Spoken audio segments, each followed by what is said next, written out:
Right now, in the unseen realm, a battle is raging for your soul. You may not hear the clash of swords or see the shadows moving, yet every thought you entertain, every doubt you accept, and every fear you allow becomes a doorway the enemy tries to use. He does not always come with obvious darkness. He comes with whispers, subtle distortions, and half-truths that sound convincing enough to pull you away from the presence of God.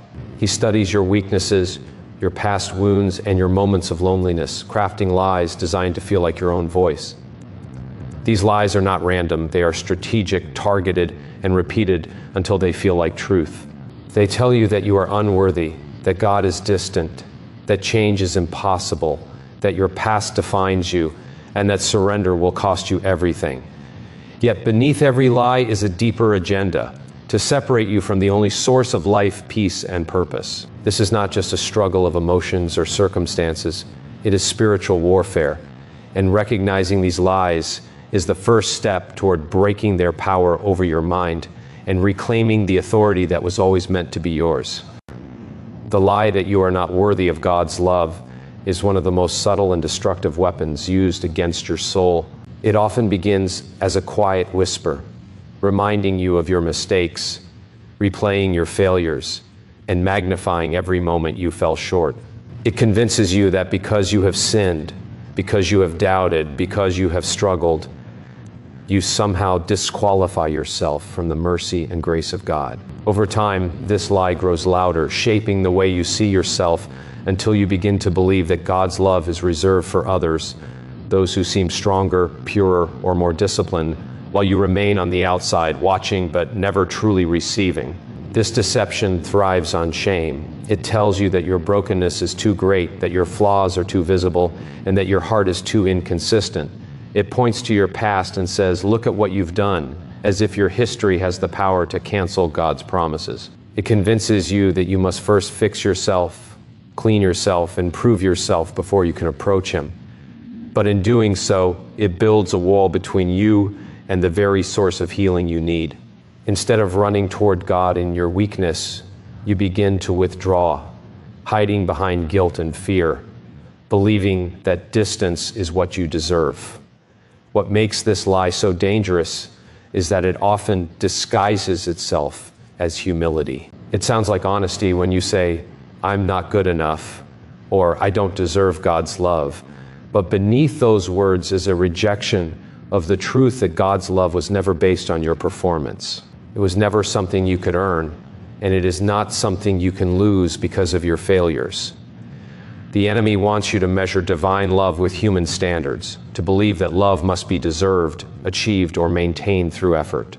But this way of thinking keeps you trapped in a cycle of striving and disappointment, always chasing a standard you can never reach. The truth is that your unworthiness is not a barrier to God. It is the very reason His love reaches for you. His love is not drawn to perfection, but to need. It does not wait for you to become whole. It meets you in your brokenness. Every moment you feel unworthy is an opportunity to recognize that His grace is greater than your weakness. The lie tries to make you focus on yourself, your flaws, your failures, your limitations, but the truth shifts your focus to Him, to His mercy, His compassion, and His unchanging nature. When you accept the lie, you begin to live as if you were distant from God, even when He is near. Your prayers become hesitant, your faith becomes fragile, and your hope begins to fade. But when you confront this lie, when you refuse to let it define your identity, something powerful begins to happen within you. You start to approach God with honesty instead of fear, with trust instead of doubt. You begin to understand that His love is not intimidated by your imperfections, nor is it weakened by your struggles. Instead, it remains constant, pursuing you even in the moments when you feel least deserving, calling you back, drawing you closer, and inviting you to step out of shame and into the freedom that was always meant for you.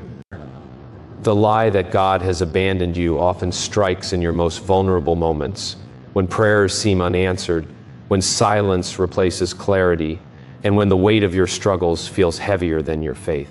It creeps in quietly, suggesting that if God were truly present, things would be different. It tells you that His absence is the reason for your pain, that His silence means indifference, and that your cries have somehow gone unheard. This lie feeds on delays, disappointments, and seasons of waiting, turning them into evidence that you have been left alone.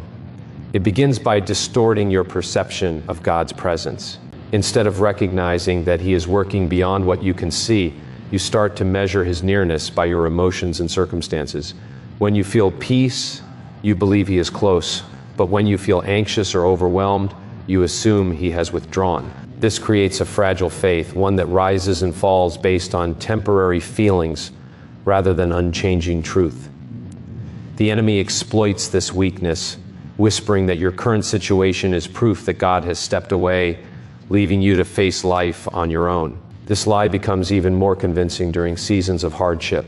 When doors close, when relationships break, or when unexpected trials arise, it is easy to interpret these events as signs of abandonment. You begin to question why God would allow such pain if He truly cared. The enemy uses these questions to deepen your doubt, leading you to believe that your suffering is not only real, but also meaningless. He wants you to see your struggles as evidence of God's absence rather than as moments where His presence is most needed and most active, even if hidden.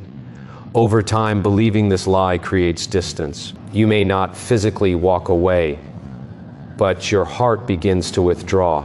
Your prayers lose their urgency, your worship loses its passion, and your connection to God feels strained. You stop expecting Him to move, to speak, or to intervene because you have accepted the idea that He is no longer involved.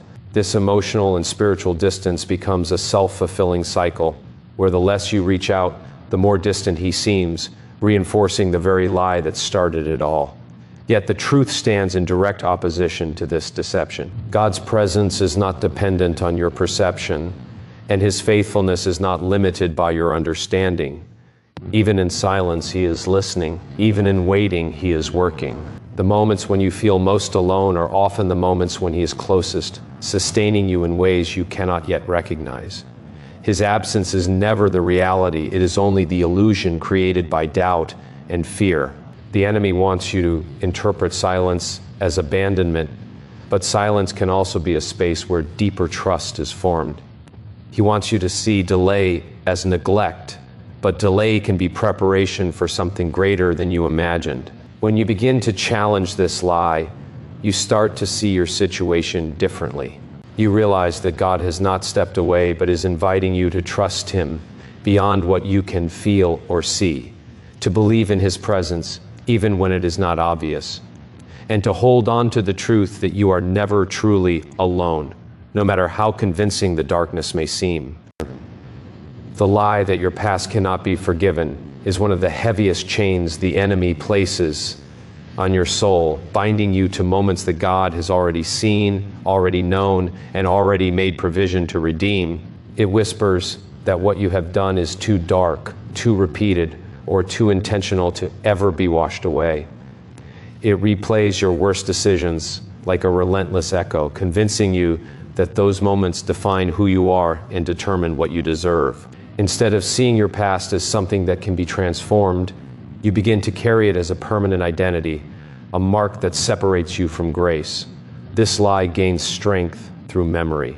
It pulls you back into moments of regret, making you feel the weight of them all over again. It tells you that even if others move on, even if time passes, God still sees you through the lens of your failures.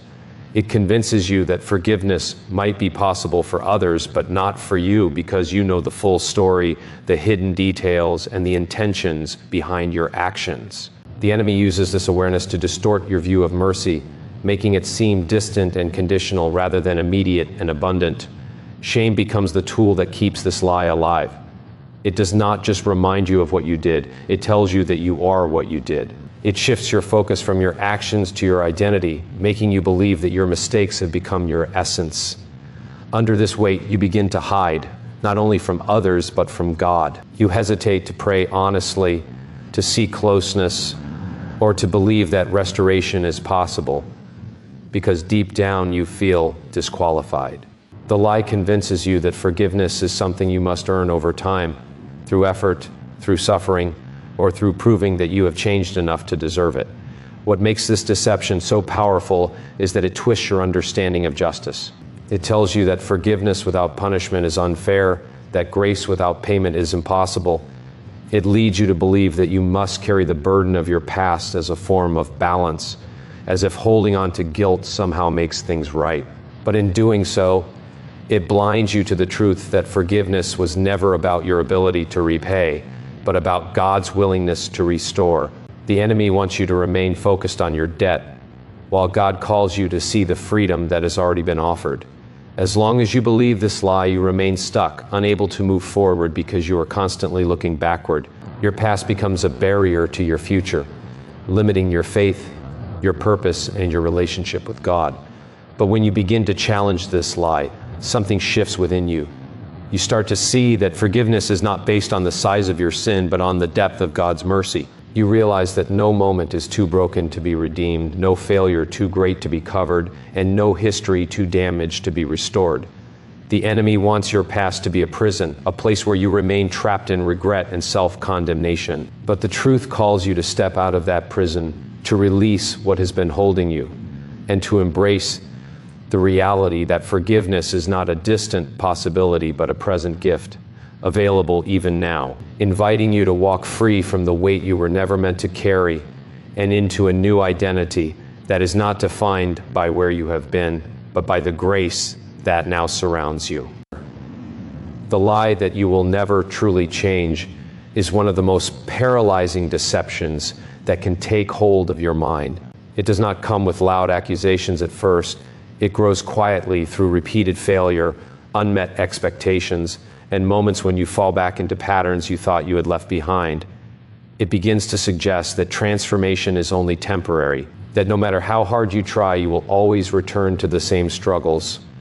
Over time, this thought settles deep within you, shaping your identity and weakening your hope, until you begin to expect failure before you even try to rise again.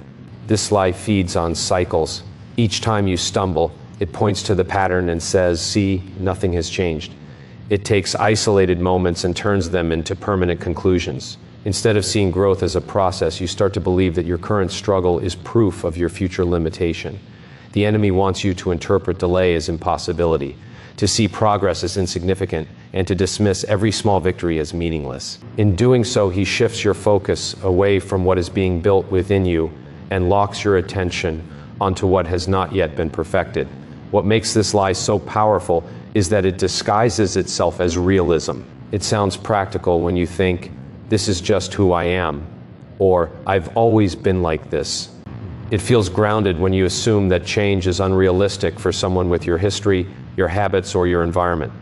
But beneath this surface is a deep distortion of truth, one that ignores the power of transformation and replaces it with a fixed identity rooted in weakness. The enemy wants you to accept a version of yourself that is limited, broken, and unchanging, because once you believe that, you stop reaching for anything greater. As this belief takes hold, it begins to affect your actions. You may stop trying to grow, stop resisting certain temptations, or stop pursuing a deeper relationship with God because you feel that your efforts will lead nowhere.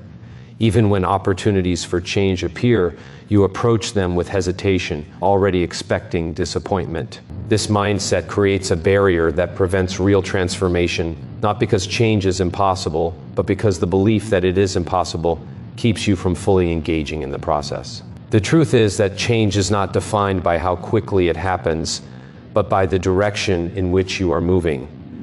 Growth often takes place beneath the surface in ways you cannot immediately see. Every time you choose to resist, every time you rise after falling, every time you turn back toward God, something within you is being reshaped. The enemy wants you to measure transformation by perfection, but real change is revealed through persistence, through the refusal to give up, and through the gradual renewal of your mind and heart. When you begin to challenge this lie, you start to see yourself differently. You no longer view your struggles as evidence of failure, but as part of a journey that is still unfolding. You recognize that your past patterns do not dictate your future, and that your current weaknesses do not cancel your potential for growth. Instead of being trapped by who you have been, you begin to step into who you are becoming, allowing hope to replace doubt and possibility to rise where discouragement once held its ground.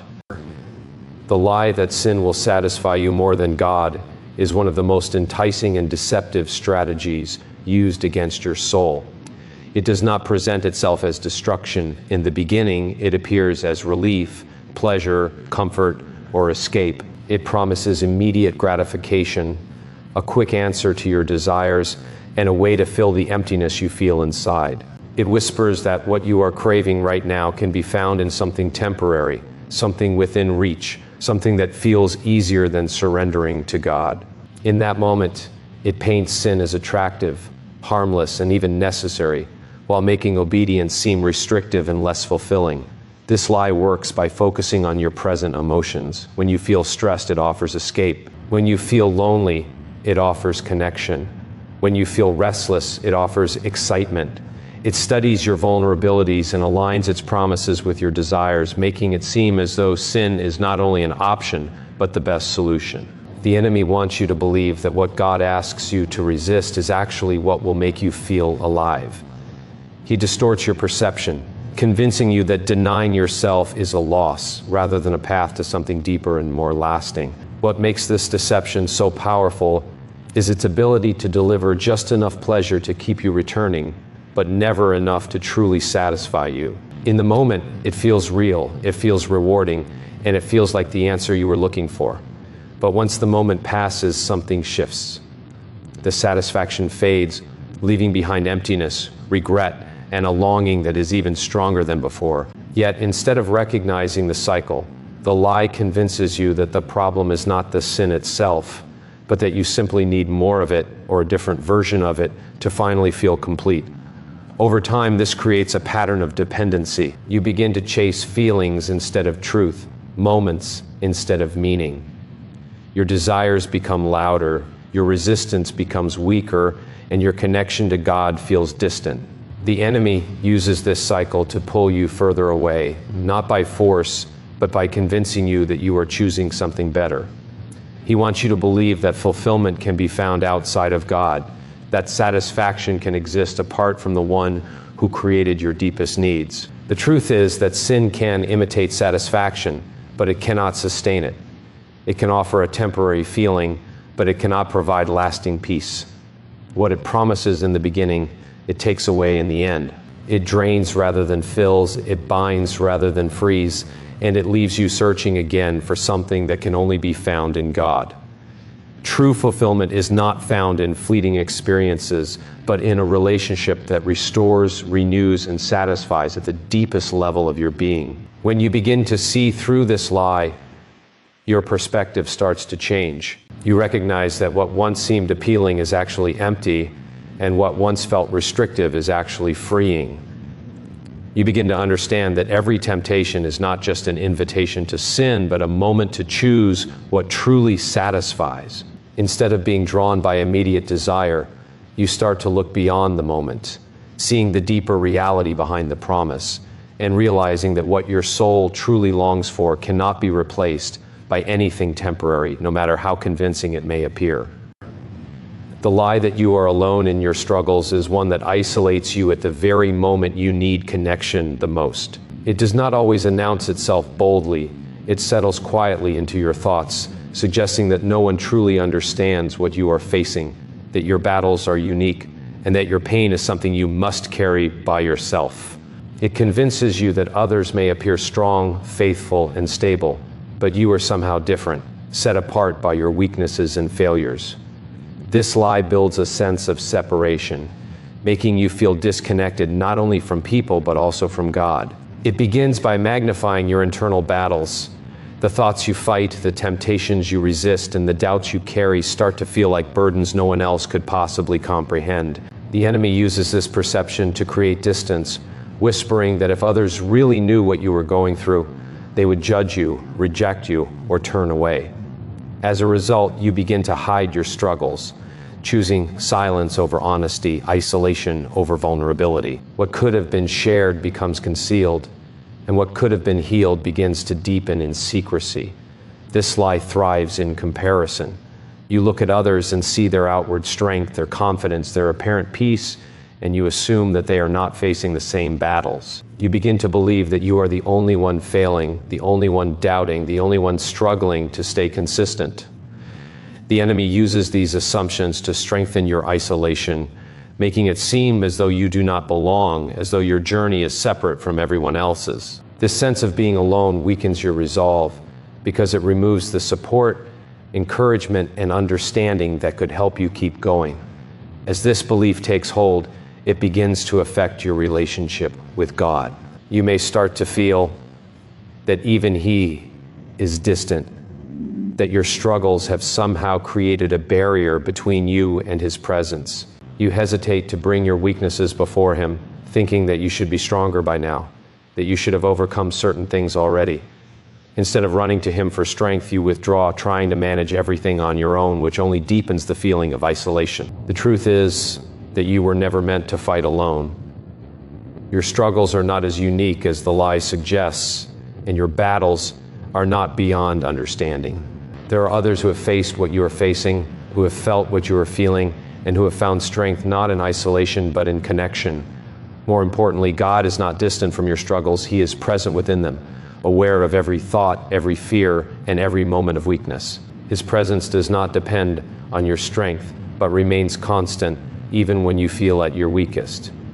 When you begin to challenge this lie, something shifts within you. You start to open up, to seek support, and to recognize that vulnerability is not weakness, but a pathway to healing. You begin to see that your struggles do not separate you from others, but can actually connect you to them. Instead of carrying everything alone, you allow yourself to be strengthened by truth, by community, and by the awareness that you are not isolated in your journey, but surrounded by a presence and a support that has been there all along, waiting for you to recognize it and step into it. The lie that following God will cost you everything is one of the most intimidating deceptions that can take root in your heart. It presents obedience as loss, surrender as sacrifice without reward, and faith as a path that strips away joy, freedom, and fulfillment. It whispers that if you truly give your life to God, you will have to walk away from everything that makes you happy, everything that defines you, and everything you desire. This lie paints a picture of a life that is empty, restricted, and deprived, causing fear to rise within you before you even take a step forward. It often begins by exaggerating what you might lose. It points to relationships, ambitions, pleasures, and personal dreams, suggesting that all of these will be taken from you if you choose to follow God completely. It creates a sense of uncertainty, making you feel as though surrender means stepping into the unknown without any assurance of what remains. The enemy uses this fear to hold you back, convincing you to maintain control over your life rather than trusting God with it. He wants you to believe that what you currently hold is more valuable than anything God could give in return. This lie also distorts the nature of freedom. It tells you that true freedom is found in doing whatever you want, whenever you want, without limits or boundaries. It presents God's guidance as restriction, as if His ways are designed to confine you rather than protect and lead you. Under this deception, obedience feels like a burden, and surrender feels like a loss of identity. You begin to associate following God with giving up your individuality, your desires, and your sense of control, rather than discovering a deeper purpose and direction for your life. What makes this lie so powerful is that it focuses only on what you might lose, while completely ignoring what you gain. It keeps your attention fixed on temporary attachments, making them appear more valuable than eternal truth. It convinces you that holding on to your current life is safer than letting go, even if that life leaves you unfulfilled. The enemy wants you to cling to what is familiar, even if it limits you, rather than stepping into something greater that requires trust. As this belief settles within you, it creates hesitation. You may feel drawn toward God, yet hold back from fully committing because of the fear of what it might cost. You begin to negotiate, offering partial surrender while keeping certain areas of your life untouched. This divided commitment prevents you from experiencing the fullness of what God has for you because you are still holding on to the very things that keep you from moving forward. The truth is that following God does require surrender, but not in the way this lie suggests. What you are called to release are the things that ultimately limit, harm, or distract you from your true purpose. What you receive in return is far greater than anything you let go of. Peace replaces anxiety, purpose replaces confusion, and a deeper sense of fulfillment begins to grow within you. Instead of losing your identity, you discover it more clearly, shaped by truth rather than by temporary desires. When you begin to challenge this lie, your perspective starts to shift. You no longer see surrender as loss, but as an exchange. You recognize that what God asks you to release was never meant to define you, and what He offers in return is not empty or lacking, but full, rich, and lasting. Fear begins to lose its grip as trust takes its place, and you start to move forward with a new understanding that following God is not about losing everything, but about gaining what truly matters and stepping into a life that is far greater than anything you could have held on to before. The battle for your soul is not fought with visible weapons, but with thoughts, beliefs, and the quiet lies that try to shape your identity and distance you from God. Each deception is carefully designed to weaken your faith, distort your perception, and keep you trapped in cycles of doubt, fear, and limitation. But the moment you recognize these lies for what they are, they begin to lose their power. Truth becomes your weapon, clarity becomes your shield, and awareness becomes the turning point where bondage starts to break. You were never created to live under the weight of deception. You were not meant to be defined by shame, controlled by fear, or limited by your past. Every lie that once held you captive can be confronted, challenged, and replaced with truth that restores your mind and strengthens your spirit. As you begin to see clearly, you step into a new level of authority, no longer reacting to the enemy's whispers, but standing firm against them. This is the moment where everything shifts, where you choose what you will believe, what you will hold on to, and what you will release, as the next step unfolds into a deeper understanding of the power that has always been available to you.